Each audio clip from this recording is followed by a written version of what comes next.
Tom मोनाघन का जन्म 25 मार्च 1937 में अमेरिका के मिशिगन प्रांत के एन आर्बर शहर में हुआ था। वे फ्रांसिस व एना मोनाघन की पहली संतान थे। उनके एक छोटे भाई जेम्स मोनाघन है। टॉम के पिता एक ट्रक ड्राइवर थे। उनका परिवार जैसे तैसे अपना गुजारा कर रहा था कि क्रिसमस की एक संध्या उनके पिता चल बसे। उस समय टॉम की उम्र महज 4 वर्ष की थी। परिवार पर आए आर्थिक संकट के कारण उनकी माता उन्हें और उनके भाई को मिशिगन स्थित अनाथालय सेंट जोसेफ होम में छोड़कर नर्सिंग कोर्स करने चली गई। लिवोनिया की फेलोसियन सिस्टर्स द्वारा संचालित सेंट जोसेफ होम में मोनाघन 6 वर्ष रहे। वे सिस्टर मैरी बेरार्डा के बेहद करीब थे और उन्हें अपनी गुरु तथा परामर्शदाता मानते थे। उनके सानिध्य में उनके मन में कैथोलिक धर्म के प्रति आस्था और चर्च के प्रति प्रेम जागृत हुआ। मोनाघन 6वीं कक्षा में थे जब उनकी मां उन्हें और उनके छोटे भाई को वापस अपने पास ले आई। वो नर्सिंग पूर्ण कर ट्रांसवर्स सिटी के एक अस्पताल में नर्स की नौकरी करने लगी थी। परिवार की आर्थिक सहायता के उद्देश्य से मोनाघन सब्जियां उगाकर बेचने लगे। अतिरिक्त आमदनी के लिए वे मछली पकड़कर बेचने और मिलिकेन डिपार्टमेंटल स्टोर्स के सामने ट्रांसवर्स सिटी रिकॉर्ड ईगल पत्रिका बेचने का कार्य भी करने लगे। मां से उनके संबंध कभी अच्छे नहीं रहे और दोनों में हमेशा झगड़े होते रहे। अंततः तंग आकर उनकी मां ने उन्हें फिर से अनाथालय भेज दिया। अनाथालय में रहते हुए उन्होंने ट्रांसवर्स सिटी के सेंट फ्रांसिस स्कूल से अपनी पढ़ाई जारी रखी, किंतु उनका लगाव धर्म और चर्च के प्रति अधिक था। इस कारण वे प्रीस्ट बनने के बारे में विचार करने लगे। अनाथालय के प्रीस्ट के समक्ष यह इच्छा जाहिर करने पर उन्होंने उनका दाखिला मिशिगन के ग्रांड रैपिड्स में स्थित सेंट जोसेफ सेमिनरी में करवा दिया, लेकिन वे सेमिनरी के कड़े अनुशासन में स्वयं को ढाल नहीं सके और कुछ समय के बाद अनुशासनहीनता का दोषी पाए जाने पर सेमिनरी से निष्कासित कर दिए गए। इसके साथ ही उनके प्रीस्ट बनने के सपने पर विराम लग गया। सेमिनरी से निकाले जाने के बाद उनकी मां उन्हें अपने पास पुनः वापस ले आई, लेकिन संबंधों में सुधार न होने के कारण वे अधिक समय तक मां के पास नहीं टिक सके। उनकी मां ने उन्हें किशोर निरोध गृह में डाल दिया, जहां से उनके एक अंकल और आंटी ने उन्हें बाहर निकाला और एन आर्बर के सेंट थॉमस स्कूल में दाखिला करवा दिया। पढ़ाई में मोनाघन प्रारंभ से ही कमजोर थे। इस स्कूल में वे 44 छात्रों की कक्षा में अंतिम स्थान पर आए। स्कूली शिक्षा पूर्ण कर उन्होंने मिशिगन के बिग रैपिड्स के फेरिस स्टेट कॉलेज के आर्किटेक्चर ट्रेड स्कूल में दाखिला ले लिया। वे मिशिगन यूनिवर्सिटी में स्थानांतरण चाहते थे, किंतु पर्याप्त पैसे न होना उनके समक्ष एक बाधा थी।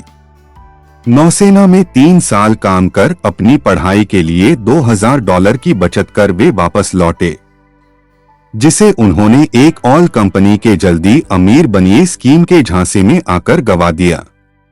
पुनः छोटे मोटे काम करके पैसों की व्यवस्था कर उन्होंने यूनिवर्सिटी में दाखिला लिया। पर जेम्स को पता चला कि मिशिगन के यप्सिलांती शहर के डोमिनिक डिवात्री नामक एक व्यक्ति अपना पिज्जा स्टोर बेचना चाहता है।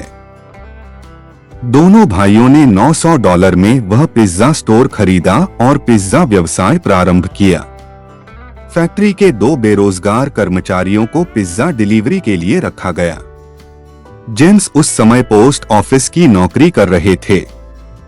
नौकरी के कारण उनके लिए व्यवसाय को पूर्ण समय देना मुश्किल होने लगा।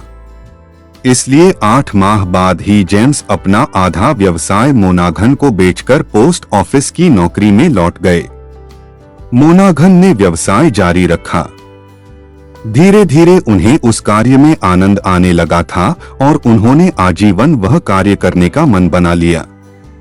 नए भागीदार के रूप में जिम गिलमोर को उन्होंने व्यवसाय में शामिल किया। प्रारंभिक सफलता उन्हें शीघ्र ही प्राप्त हो गई।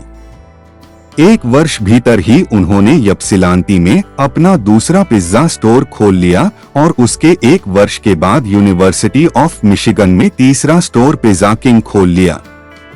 अधिकांश काम मोनाघन स्वयं किया करते थे, इसलिए उन्होंने जिम गिलमोर को एक पिज्जा स्टोर देकर भागीदारी से मुक्त कर दिया और व्यवसाय का पूर्ण स्वामित्व अपने हाथ में ले लिया। पूर्ण स्वामित्व की अपनी पिज्जा कंपनी का नाम उन्होंने डोमिनोज रखा और कंपनी का लोगो भी तैयार करवाया। लोगो में 3 सफेद डॉट दिखाए गए थे, जो उस समय के डोमिनोज के 3 स्टोर्स को दर्शाते थे। कंपनी का यह लोगो स्थायी रहा। बैंक वालों ने यह मान लिया कि डोमिनोज का डूबना तय है। उन्होंने एक स्टोर के बदले मोनाघन को डोमिनोज के सारे शेयर लौटा दिए। इन तरह मोनाघन को अपनी कंपनी फिर से प्राप्त हो गई। कंपनी की हालत खस्ता थी।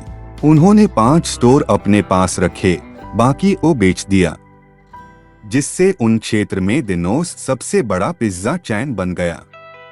5 स्टोर के साथ मोनाघन के फिर से शुरुआत की। धीरे धीरे उन्होंने बैंक का कर्ज उतारा और फिर कुछ संभालने के बाद कंपनी का विस्तार प्रारंभ किया। इस बार उन्होंने पहले वाली गलती न दोहराते हुए विस्तार की गति धीमी रखी और पूर्ण सर्वे के बाद ही उपयुक्त स्थान पर पिज्जा चैन का विस्तार किया। पिज्जा व्यवसाय में अपनी स्थिति मजबूत करने के लिए मोनाघन ने होम डिलीवरी की सुविधा पर अधिक ध्यान केंद्रित किया और 1973 में एक नई स्कीम लागू की, 30 मिनट में गारंटीड पिज्जा। इस स्कीम में 30 मिनट में पिज्जा डिलीवरी न कर पाने की स्थिति में एक पिज्जा फ्री में दिया जाता था। इस स्कीम की सफलता को दृष्टिगत रखते हुए डिलीवरी मैन को बोनस प्रदान कर प्रोत्साहित किया। यह स्कीम काम कर गई और डोमिनोज ने फिर से अपने ग्राहकों पर पकड़ बना ली। इस तरह 30 मिनट में पिज्जा गारंटीड स्कीम के दम पर डोमिनोज ने मार्केट में अपना सिक्का जमा लिया।